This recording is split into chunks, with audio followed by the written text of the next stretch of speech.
So this weekend we are split a number of different ways. One at Lane, one at OSU, one at Peyton Jordan, one at Penn Relays.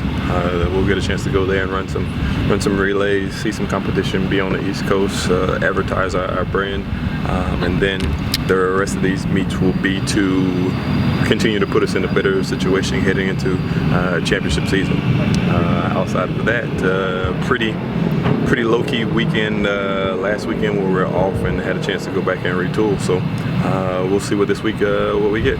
When you say you had a chance to go back and retool, what do you usually do during an off week like that that's maybe different from any other week? Practice really hard.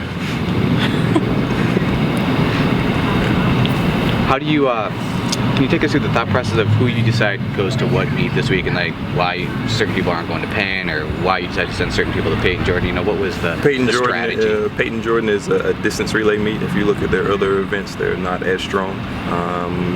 Most of the distance events are fairly good, so we'll send our distance crew there. The meet at Lane is for some of our multis and some of our pole vaulters and high jumpers to get an extra competition in, as well as our throwers there to get some work in. Then where's the other one? Penn Relays. Penn Relays is just the opportunity for us to work on some timing things as far as our relays are concerned. What are some of the things that you like about the Penn?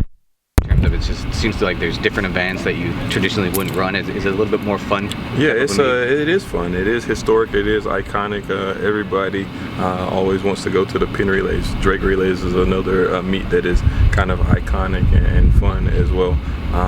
Gives us a chance to be on the East Coast. We have some kids there, and so it's an opportunity for us to give back to them and get them closer to home so their family and friends can see them. And how do you decide where you're going to be for all this? A tough question, but most of the times I usually err on the side of the kids and events that I coach personally. Kind of happy with where you guys are at this point in the year? Yes and no. Yes and no. Yes, as far as we do have a good contingent so far to qualify for the regional meet. No, because I would always want a lot more. Maybe that's the coach in me that comes along. You're never ever satisfied, and I always like to have more. It's been a while since you guys have had a pole vaulter that's been high up there in the rankings. What does it mean to have Cole Walsh performing well so early? Yeah, Coach Cook has done a phenomenal job in bringing Cole along. He was someone that we thought really highly about coming out of high school. He competed here as a prep before high school, and it's awesome to see him having some success and seeing the things that he's done and see some of his hard work, or blood, sweat, and tears, as I always reference him to, come to fruition. How important is it for somebody like him, who maybe struggled a little bit last year, to get a mark that he had at the Oregon Relays and kind of finally maybe have a breakthrough moment? He's been doing those things in practice for a while. He's been looking really well in practice for a while, and to see him do it under the lights is awesome. It's always good to see our kids have some success and get some confidence.